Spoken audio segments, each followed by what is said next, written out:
இறைவன் படைத்த உலகை எல்லாம் மனிதன் ஆளுகின்றான். மனிதன் படித்த சிலையில் எல்லாம் இறைவன் வாழுகின்றான். இறைவன் வாழுகின்றான்.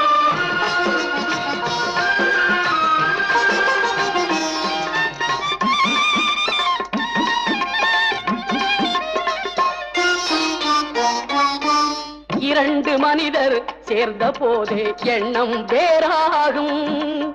இரண்டு மனிதர் சேர்ந்த போது எண்ணம் வேறாகும். எத்தனை கோவில் இருந்த போதும் இறைவன் ஒன்றாகும். எத்தனை கோவில் இருந்த போதும் இறைவன் ஒன்றாகும். இறைவன் ஒன்றாகும். இறைவன் படைத்த உலகை எல்லாம் மனிதன் ஆளுகின்றான்.